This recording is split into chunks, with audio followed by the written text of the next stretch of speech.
Okay, folks, I greet you. Welcome to another program in the series, Homo Politicus.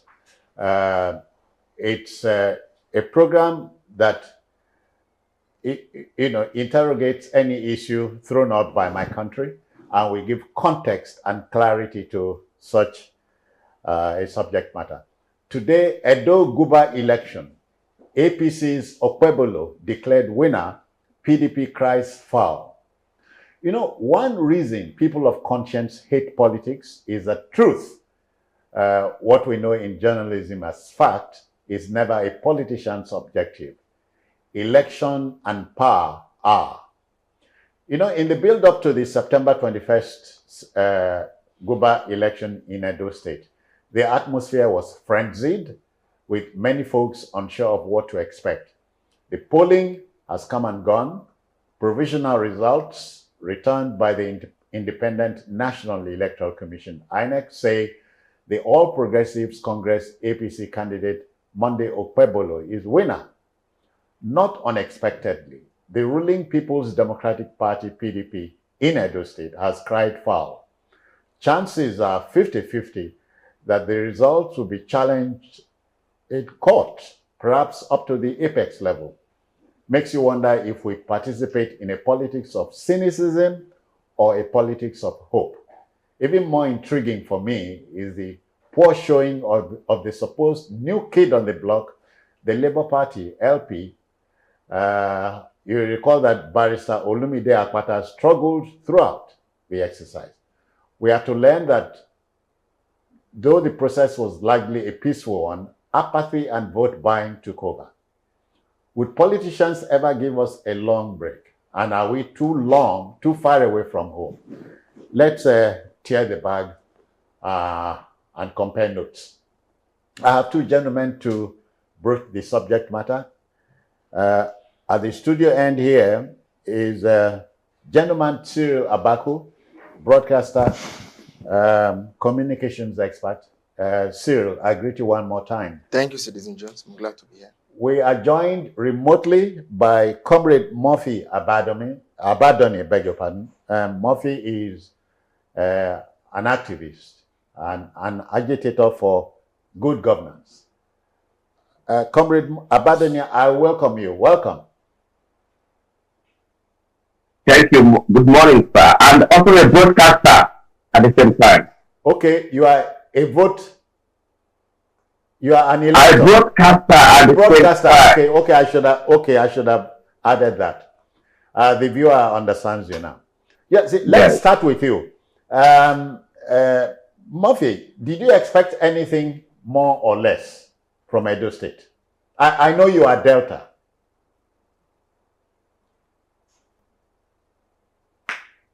Yes, thank you very much. I don't know if you can hear me very clearly. What happened in Edo State was more like 90% what was expected by political gladiators, those who keenly follow Nigerian politics and the size of Nigerian politicians. For instance, that APC won the election is not a surprise. Ask me why. Okay. The issue is this. There are two major political parties. There are two major political parties that went into that election. Even if at a point, people, one way or the other, added Labour Party to it, which made it like three major political three-legged race, yeah. But for those that are, yes, but for those that are close to me, I told them ab initio that the race was going to be between PDP and APC. And they asked me why, and this issue of having political network, this issue of having political base structure, what they call political structure, came again. You know, that became a very popular slogan during the 2023 general election. Some agreed with it, some disagreed with it, but it has come to play again in Edo State. What many people didn't understand, especially those who thought that Labour Party was going to be a major force was that there has always been Labour Party, even prior to 2023 general election. But nobody actually bothered about Labour Party during general election. But in 2023, it became an issue, it became a force because there was an entity, there was a personality that was involved, which is the person of Peter Gregory. Obi. Yeah. And he actually, yes, Gregory Obi, and he actually performed fantastically well during the 2003 general election. And I have told people too that Peter Gregory Obi could have emerged the president if I repeat, if the person of former Vice President Atiku Abubakar wasn't in the race. Okay. And at the same time, I said, the same way former Vice President Atiku Abubakar would have become the president, which sometimes they could have defeated the APC and the APC presidential candidate in the person of presently current President Bola Ahmed Tinubu, because the issue was the Nigerian political structure has a tie. There were those who agreed with the APC structure, and there were those who didn't agree with the opposition, which is the PDP. Then when Gregory came into the race, when Peter came into the race, Peter now tapped into that existing structure of the PDP. Tapped into it, took part of it away, which ordinarily could have gone to Atiku. Took part of it away, and that became the victory that President Bola Ahmed Tinubu had. Back to Edo now, back to Edo proper. Now, going to into Edo elections, the person of Apata, who also, I would say was very brilliant, was very smart, but he miscalculated, which is allowed in life. Sometimes you get it wrong, sometimes you get it right. The young man, in his own calculations, thought that during the 2023 presidential election, even Okada men could win elections simply because they contested under the platform of the Labour Party. Okay. Okada men, unknown politicians, not very rich politicians, won elections. So it tapped into that belief that, okay, same thing may repeat. Don't forget to at the time, unverifiably, a lot of people also felt and come to the conclusion that Benin, those states, was the headquarters of the obedient movement. So Olamide Akpata knows fully well also that the zoning structure in Edo and Delta, former Delta state, is very strong. That agreement, that unwritten agreement of zoning, is very strong in those two states. In River, it may not be exactly so. But in Edo and Delta, it's very strong. Power moves from one senatorial district to the other. So in Edo State now, Okpebholo has its fair, which is the Edo North, and you have 3 senatorial districts. The incumbent Governor Obaseki, is from the Edo South. So naturally, an average Edo person knows that power is shifting to the Edo Central, which people call the Asian land. Okay. That is why the PDP and the APC, in their own wisdom, pick their candidate within that material jurisdiction. Okay. I don't know how Labour Party did their own mathematics, and they choose, which was their first major mistake. They choose their candidate from the Edo South, which is like indirectly asking the Edo people that a man from the Edo South is being angle. So to you, that was a gross miscalculation. That was their number one blunder. Okay. All right. Cyril has listened religiously to you now. Cyril, how do you open the bag? Well, we saw what happened in Edo State. I think that the unthinkable happened to the extent that we saw for the first time a candidate win the governorship of Edo State by just emerging winner in one senatorial district, which is Edo North. The PDP won Edo South and also won Edo Central. But you seem to be forgetting the 2/3 mathematics of 1979. but again, time travel to no, Edo has 18 local governments, so yes, you need to win at least 12. Yes, but when you, that's where I'm going. But in terms of the way Edo politics has been largely evolved, and the conversation, it has always been about power moving from central to north to south. You know that the reason Oshiomhole, Philip Shaibu, and Obaseki even fell out was because in Obaseki's Edo South, Oshiomhole is Edo North. Shaibu is Edo North, and there was this crisis as to Shaibu insisting that he should succeed. Yeah. Obaseki, and Obaseki saying, "Look, power has to come to the central because they've been left out for far too long." Yeah. So that was makes political sense. Makes very brilliant political sense. Okay. So essentially, but then the bulk of the votes in Edo State, as we know, has always been Edo South actually. Okay. Not Edo North. But again, Oshiomhole being an Edo North, being the political juggernaut of Edo North, we see that every candidate he has backed until the second term of Governor Obaseki has always won the governorship. But bringing everything out to the table, we saw a candidate who won one of the 3 senatorial zones, winning the election, as opposed to the one who won 2 of the senatorial zones. Well, the viewer is wondering if the declared winner never won in Edo Central and Edo South. He did.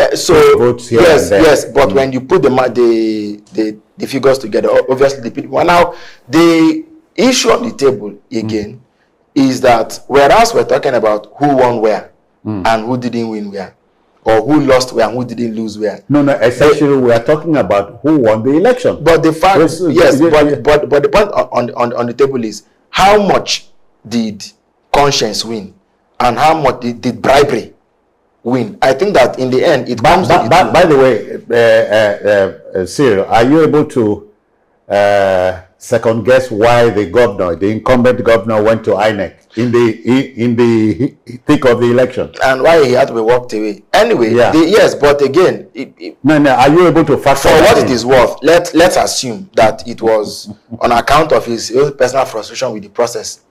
Emphasis on personal frustration with the process. So where are the best place to have gone to? Well, it's an election. You never can tell how people feel about it, especially because of what they would have put into the process. Yeah. But then again, the fact is the fact. What we saw in Edo, somebody was Emeka Madunago, our friend and colleague, senior colleague, had been saying, look, he was in Edo Tuesday and Wednesday last week. And what he saw was, people are saying, this election is see and buy.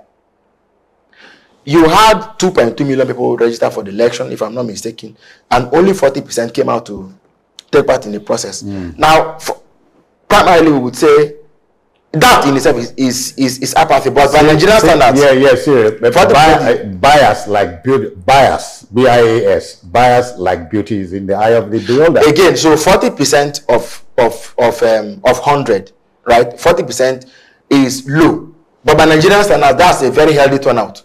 So this 40%. So who gauged that? How? Who gauged that figure? 40%. Well, that's what we saw. If you look at the victory margins, the PDP and APC won by. If you join the votes together, they are just a little above 500,000. Okay, it's all right. Just a minute. Our man who joined us remotely talked about labor. Let's look at the labor angle to the whole thing. Didn't you think labor was going to be like the dark horse here? Well, and indeed they were, but they are showing in the figures. I mean, if we went by the numbers, they are showing they didn't quite prove to have offered a significant challenge to the president. And frankly, given the manifest quantum of vote buying, now the question is, were they bought out of the contest or hold on? Vote buying is not native to a particular, it's native to all political parties. Yes. But sometimes we talk about if you are out-rigged, you win the election. You lose the election if you are out-rigged. But my case here is this. We saw what happened, and I'm glad Murphy Abadan referred to what happened last year.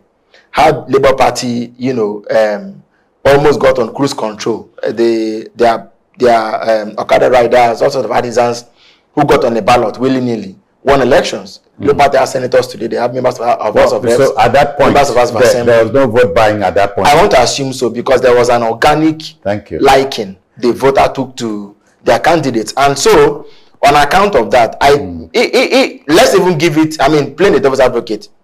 If Labour Party had the same financial muscle the other party had, maybe their figures would have been higher. But the fact is that this party, looking at history, and trajectory, it would seem that they were the one party that wanted to allow the vote exercise conscious at the ballot. And perhaps make a statement. Likely so. A political statement. Likely so. Yeah. Comrade, let's get back to you.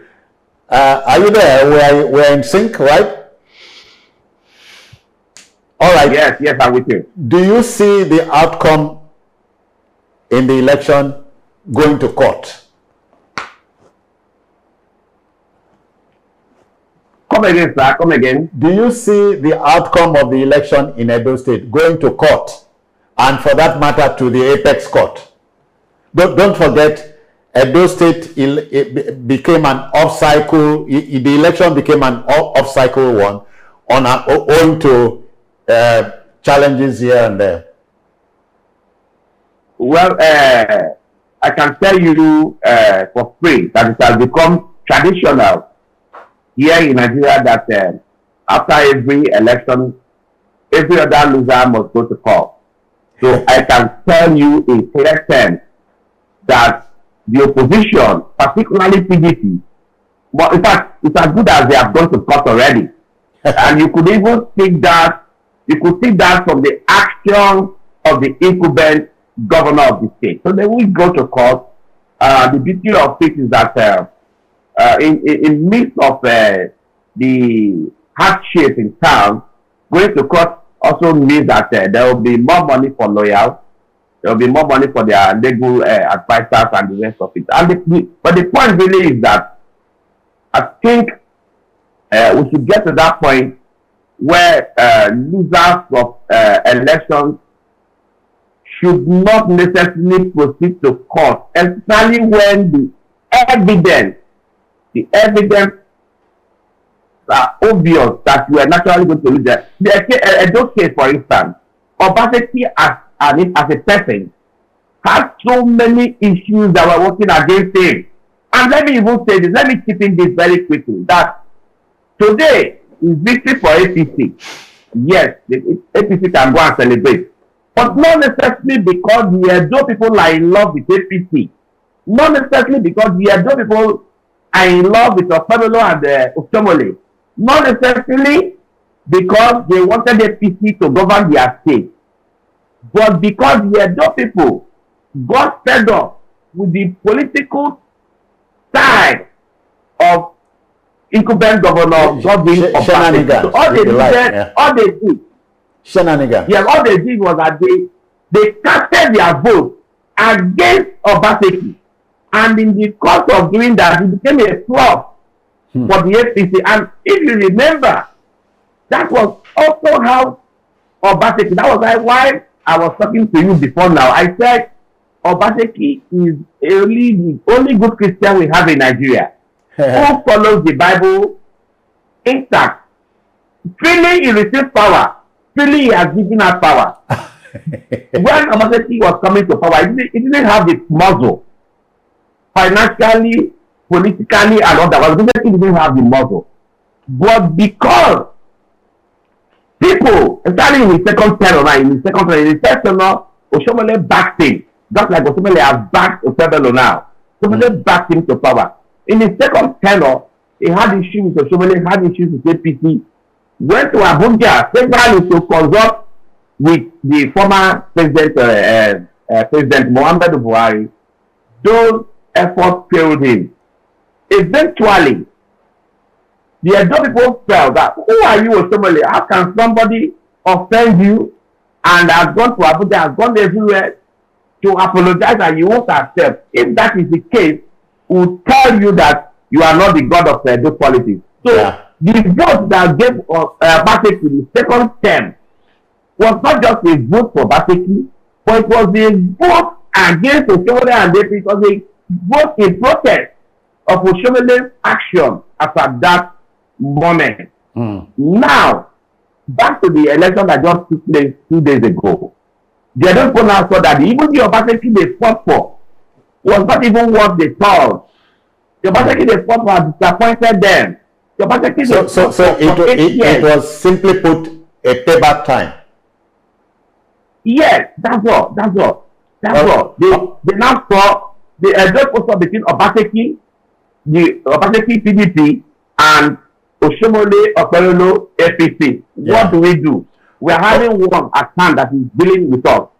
Let's kick against this one. So it was like anything but Bateki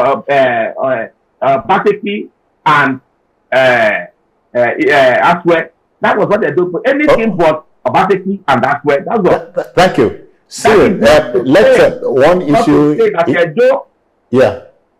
That is not to say that Edo is now completely an APC state. No. That is not to say that the Edo people are in love with APC. No.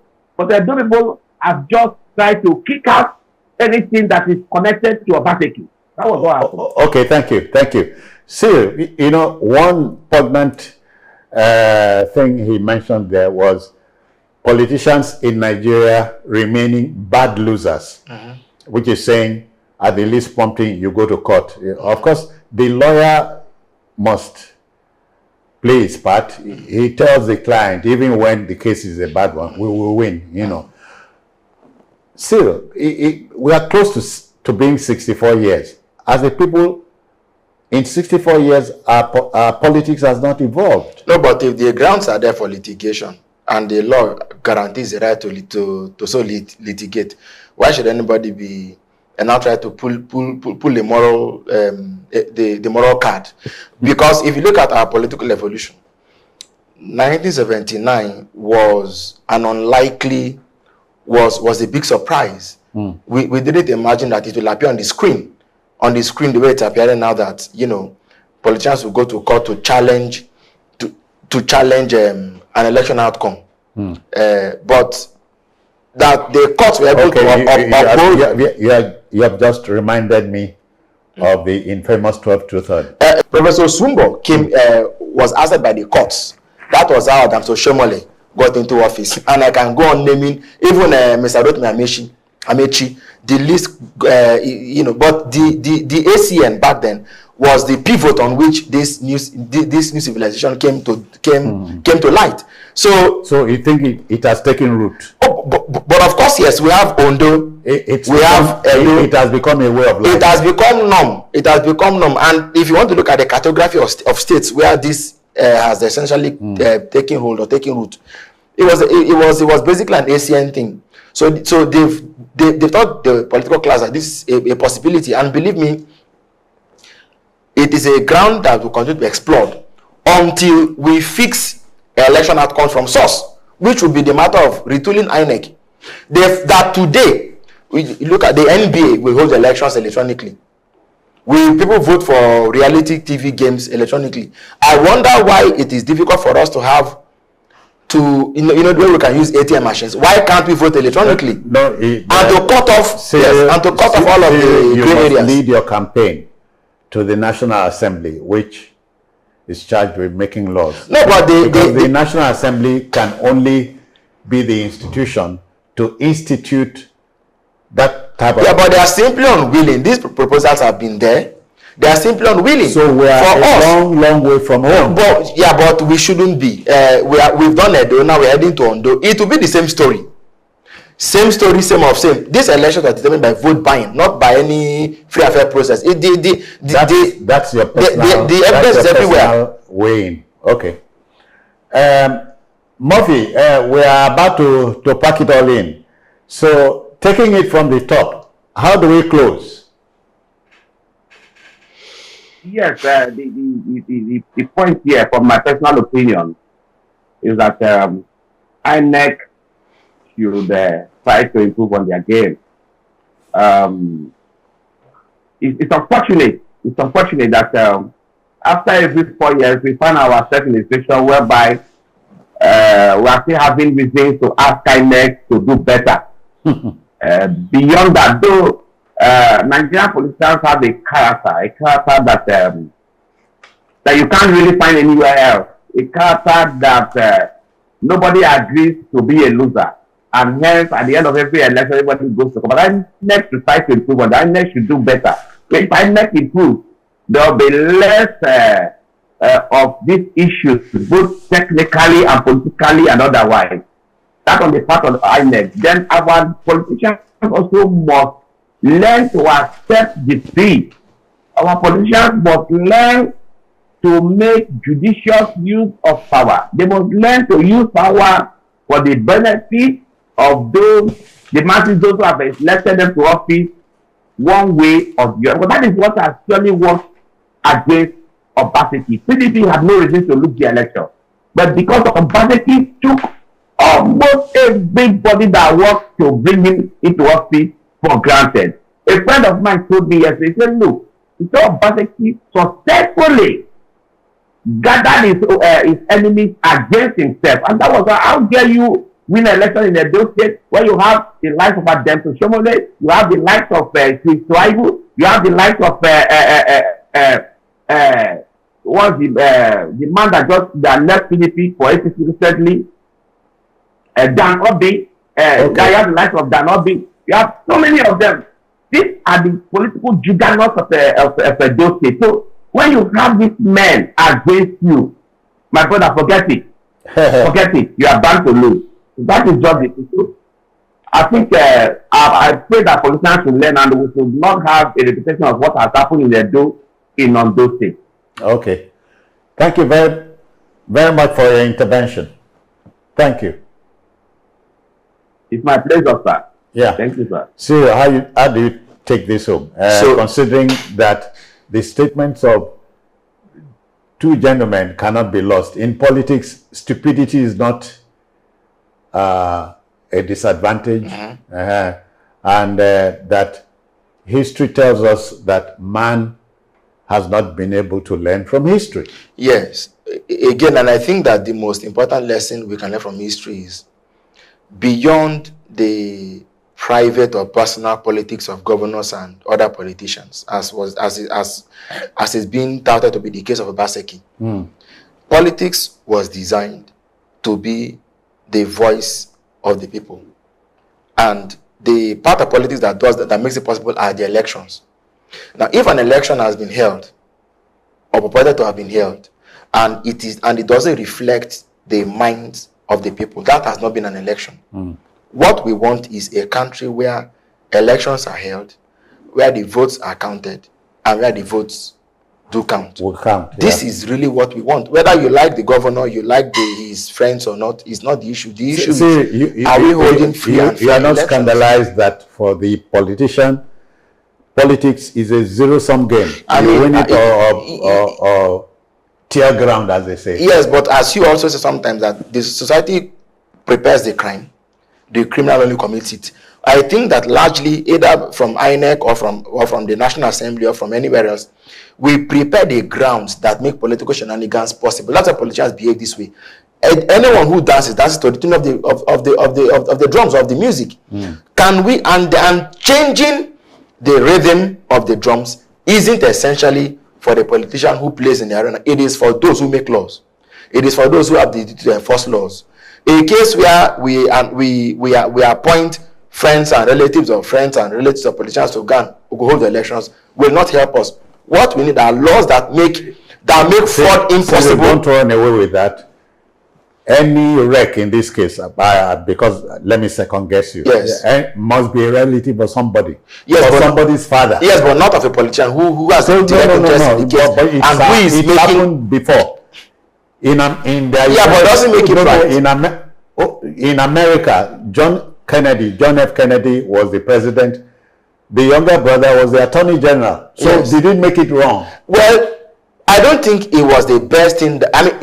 So in our own milieu, why should we do this? The argument could be made that America is maturer than Nigeria.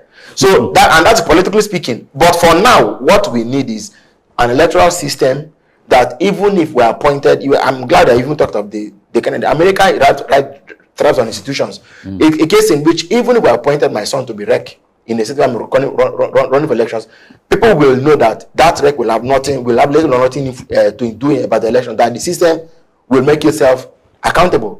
But where we have that sort of history or trajectory, then Thankfully, neither you nor I know where the silver bullet will come from. anyways. But ours is to mold opinion on this show and allow decision makers to make up their mind. I already had thanked Comrade Murphy Abadoni for his intervention. Let me thank you for coming. My pleasure, Citizen Jones. So the debate will continue. The Edo election has come back and gone. The results provisionally has been declared. We have a governor-elect. The coming days will tell us what would happen. Until the next time, this is yours sincerely, Citizen Jones Hussein, saying thank you. Bye-bye now.